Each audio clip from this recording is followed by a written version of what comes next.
双语音标领航，注音阅读启蒙，叶兴阳有声读物。A Spirit in Prison by Robert Hickens. Chapter 1. Somewhere, not far off on the still sea that held the tiny islet in a warm embrace, a boy's voice was singing Napoli Bella. Veer heard the song as she sat in the sun with her face set towards Nisida and the distant peak of Ischia, and instinctively she shifted her position and turned her head, looking towards the calm and untroubled water that stretched between her and Naples. For the voice that sang of the beautiful city was coming towards her from the beautiful city, hymning the siren it had left perhaps but 2 hours ago. On his pedestal set upon rock San Francesco seemed to be attentive to the voice. He stood beyond the sheltered pool of the sea that divided the islet from the mainland, staring across at Veer as if he envied her. He who was rooted in Italy and deprived of her exquisite freedom. His beard hung down to his waist. His cross protruded over his left shoulder, and his robe of dusty grayish-brown touched his feet, which had never wandered one step since he was made, and set there to keep watch over the fishermen who come to sleep under the lee of the island by night. Now it was brilliant daylight. The sun shone vividly over the Bay of Naples, over the great and vital city, over Vesuvius, the long line of the land toward Sorrento, over Capri with its shadowy mountain, and Posillipo with its tree-guarded villas. And in the sharp radiance of May the careless voice of the fisher-boy sang the familiar song that Veer had always known and seldom heeded. Today, why she did not know. Veer listened to it attentively. Something in the sound of the voice caught her attention, roused within her a sense of sympathy. Carelessness and happiness make a swift appeal to young hearts. And this voice was careless, and sounded very happy. There was a deliberate gruffness in it, a determination to be manly, which proved the vocalist to be no man. Veer knew at once that a boy was singing, and she felt that she must see him. She got up, went into the little garden at the edge of the cliff, and looked over the wall. There was a boat moving slowly towards her. Not very far away. In it were 3 figures, all stripped for diving, and wearing white cotton drawers. 2 were sitting on the gunwale with their knees drawn up nearly to their chins. The 3rd was standing, and with a languid, but strong and regular movement, was propelling the boat forward with big, bladed oars. This was the singer, and as the boat drew nearer Veer could see that he had the young, lithe form of a boy. While she watched, leaning down from her eyrie, the boat and the song stopped, and the singer let go his oars and turned to the men behind him. The boat had reached a place near the rocks that was good ground for fruity de mer /. Veer had often seen the divers in the Bay of Naples at their curious toil, yet it never ceased to interest her. She had a passion for the sea, and for all things connected with it. Now she leaned a little lower over the wall, with her eyes fixed on the boat and its occupants.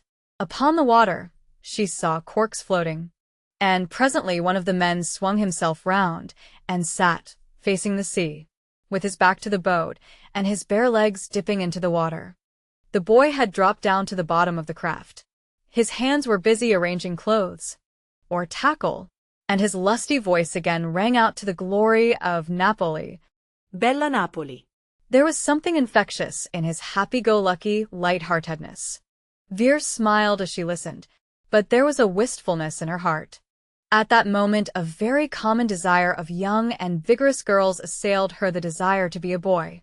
Not a boy born of rich parents, destined to the idle, aimless life of aristocratic young Neapolitans, but a brown, badly dressed, or scarcely dressed at all boy of the people. She was often light-hearted, careless.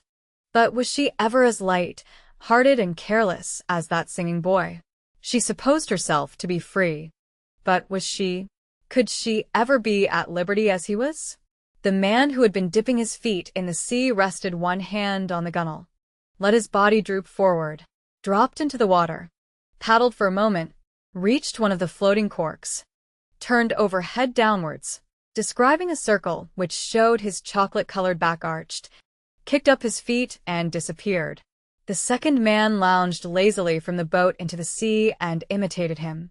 The boy sat still and went on singing. Veer felt disappointed. Was not he going to dive too? She wanted him to dive. If she were that boy, she would go in. She felt sure of it. Before the men. It must be lovely to sink down into the underworld of the sea, to rifle from the rocks their fruit, that grew thick as fruit on the trees. But the boy, he was lazy, good for nothing but singing. She was half ashamed of him, whimsically, and laughing to herself at her own absurdity. She lifted her 2 hands, brown with the sun, to her lips, and cried with all her might, "Va dentro! Pigro. Va dentro!" As her voice died away, the boy stopped singing, sprang into the sea, kicked up his feet, and disappeared. Veer was conscious of a thrill that was like a thrill of triumph. He obeyed me, she thought. A pleasant feeling of power came to her.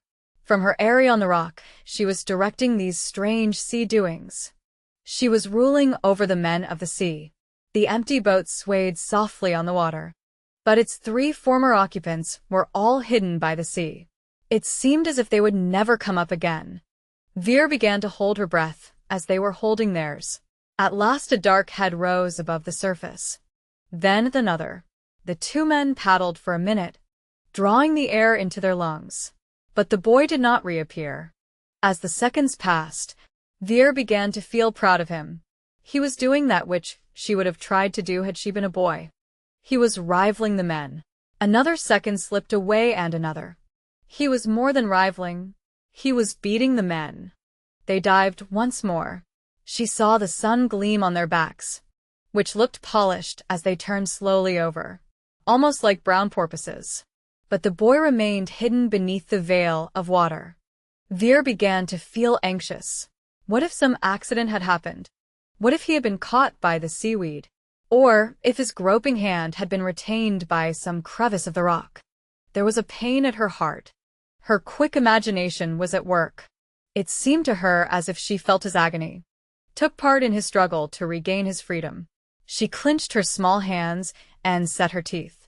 She held her breath, trying to feel exactly as he was feeling. And then suddenly she lifted her hands up to her face, covering her nostrils. What a horrible sensation it was. This suffocation, this pressing of the life out of the body, almost as one may push a person brutally out of a room. She could bear it no more, and she dropped her hands. As she did, so the boy's dark head rose above the sea. Veer uttered a cry of joy. Brave. Bravo. She felt as if he had returned from the dead. He was a wonderful boy. Bravo. Bravissimo. Serenely unconscious of her enthusiasm, the boy swam slowly for a moment, breathing the air into his lungs, then serenely dived again. Veer, called a woman's voice from the house. Veer. Madre, cried the girl in reply, but without turning away from the sea. I am here. Do come out. I want to show you something. On a narrow terrace looking towards Naples, a tall figure appeared. Where are you? Here. Here. The mother smiled and left the terrace, passed through a little gate, and almost directly was standing beside the girl. Saying, What is it? Is there a school of whales in the bay? Or have you sighted the sea serpent coming from Capri?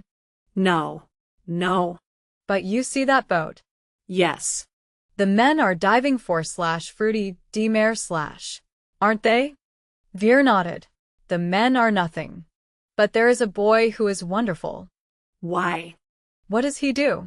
He stays underwater an extraordinary time. Now wait. Have you got a watch? Madre. Yes. Take it out. There's a darling. And time him. I want to know there he is. You see.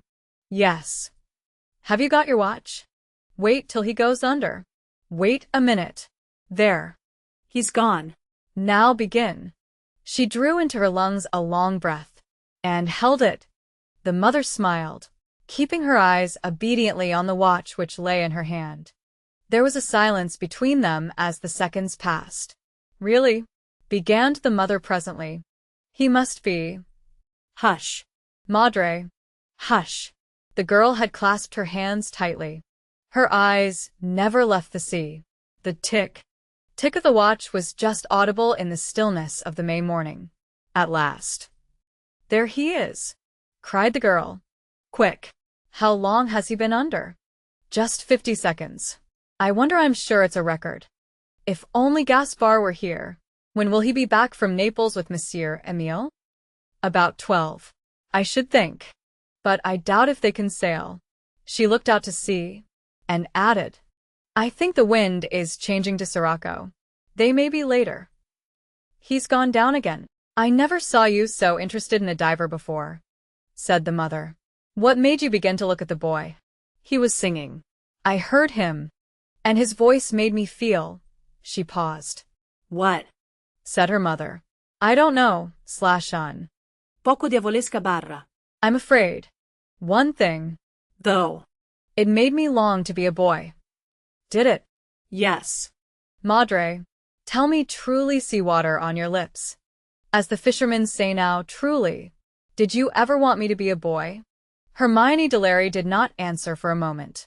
She looked away over the still sea that seemed to be slowly losing its color, and she thought of another sea, of the Ionian waters that she had loved so much.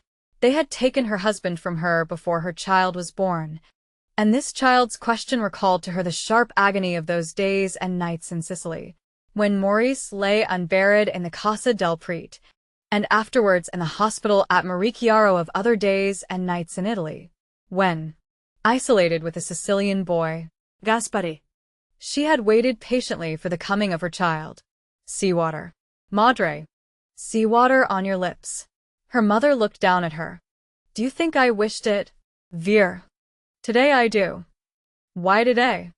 "Because I wish it so much. And it seems to me as if perhaps I wish it because you once wished it for me. You thought I should be a boy. I felt sure you would be a boy." "Madre. How strange." The girl was looking up at her mother. Her dark eyes, almost Sicilian eyes, they were opened very wide, and her lips remained slightly parted after she had spoken. "I wonder why that was," she said at length. "I have wondered too. It may have been that I was always thinking of your father in those days, recalling him well, recalling him as he had been in Sicily. He went away from me so suddenly that somehow his going, even when it had happened, for a long time seemed to be an impossibility. And I fancied, I suppose, that my child would be him in a way. Come back. Or never quite gone." The girl was silent for a moment. Povera madre mia. At last she said, but she did not seem distressed for herself. No personal grievance, no doubt of complete love assailed her, and the fact that this was so demonstrated, very quietly and very completely, the relation existing between this mother and this child. "I wonder," Now. Veer said, presently, "why I never specially wished to be a boy until today, because, after all, it can't be from you that the wish came. If it had been, it must have come long ago. And it didn't. It only came when I heard that boy's voice. He sings like all the boys, you know, that have ever enjoyed themselves, that are still enjoying themselves in the sun." "I wish he would sing once more," said Hermione. "Perhaps he will. Look, he's getting into the boat. And the men are stopping too." The boy was very quick in his movements. Almost before Veer had finished speaking, he had pulled on his blue jersey and white trousers, and again taken the big oars in his hands. Standing up, with his face set towards the islet, he began once more to propel the boat towards it. And as he swung his body slowly to and fro, he opened his lips and sang lustily once more, O Napoli. Bella Napoli. Hermione and Veer sat silently listening as the song grew louder and louder, till the boat was almost in the shadow of the islet, and the boy, with a strong stroke of the left oar, turned its prow towards the pool over which San Francesco watched. "They're going into the Saint's pool to have a siesta," said Veer. "Isn't he a splendid boy, Madre?" As she spoke, the boat was passing almost directly beneath them, and they saw its name painted in red letters on the prow, /Serena del Mare / The two men, one young, one middle-aged, were staring before them at the rocks. But the boy, more sensitive, perhaps, than they were to the watching eyes of women, looked straight up to Veer and to her mother. They saw his level rows of white teeth gleaming as the song came out from his parted lips, the shining of his eager dark eyes, full of the careless merriment of youth, the black, low-growing hair stirring in the light sea breeze about his brow, bronzed by sun and wind. His slight figure swayed with an easy motion that had the grace of perfectly controlled activity, and his brown hands gripped the great oars with a firmness almost of steel. As the boat glided under the lee of the island and vanished from the eyes of the watchers into the shadowy pool of San Francesco. When the boat had disappeared, Veer lifted herself up and turned round to her mother. "Isn't he a jolly boy, Madre?" Yes, said Hermione. She spoke in a low voice. Her eyes were still on the sea, where the boat had passed. "Yes," she repeated, almost as if to herself. For the first time a little cloud went over Veer's sensitive face. "Madre, how horribly I must have disappointed you," she said. The mother did not break into protestations. She always treated her child with sincerity. "Just for a moment, Veer," she answered. "And then, very soon, you made me feel how much more intimate can be the relationship between a mother and a daughter than between a mother and any son." "Is that true? Really?" "I think it is. But why should that be? Don't you think that Monsieur Emile can tell you much better than I? I feel all the things, you know, that he can explain." There was a touch of something that was like a half-hidden irony in her voice. "Monsieur Emile, yes. I think he understands almost everything about people," said Veer, quite without irony. "But could a man explain such a thing as well as a woman? I don't think so. We have the instincts, perhaps. Men the vocabulary." Come. "Veer, I want to look over into the Saints' Pool and see what those men are doing." Veer laughed. "Take care, Madre, or Gaspar will be jealous." A soft look came into Hermione's face. "Gaspar and I know each other," she said, quietly, "but he could be jealous, horribly jealous. Of you, perhaps, Veer, but never of me. Gaspar and I have passed through too much together for anything of that kind. Nobody could ever take his place with me, and he knows it quite well. Gaspar's a darling, and I love him," said Veer, rather inconsequently. "Shall we look over into the pool from the pavilion, or go down by the steps?" "We'll look over." They passed in through a gateway to the narrow terrace that fronted the Casa del Mare facing Vesuvius, entered the house, traversed a little hall, came out again into the air by a door on its farther side, and made their way to a small pavilion that looked upon the pool of San Francesco. Almost immediately below, in the cool shadow of the cliff, the boat was moored. The two men, lying at full length in it, their faces buried in their hands, were already asleep, but the boy, sitting astride on the prow, with his bare feet dangling on each side of it to the clear green water, was munching slowly, and rather seriously, a hunch of yellow bread, from which he cut from time to time large pieces with a clasp knife. As he ate, lifting the pieces of bread to his mouth with a knife, against whose blade he held them with his thumb, he stared down at the depths below, transparent here almost to the seabed. His eyes were wide with reverie. He seemed another boy, not the gay singer of 5 minutes ago. But then he had been in the blaze of the sun. Now he was in the shade. And swiftly, he had caught the influence of the dimmer light, the lack of motion, the delicate hush at the feet of San Francesco. This time he did not know that he was being watched. His reverie, perhaps,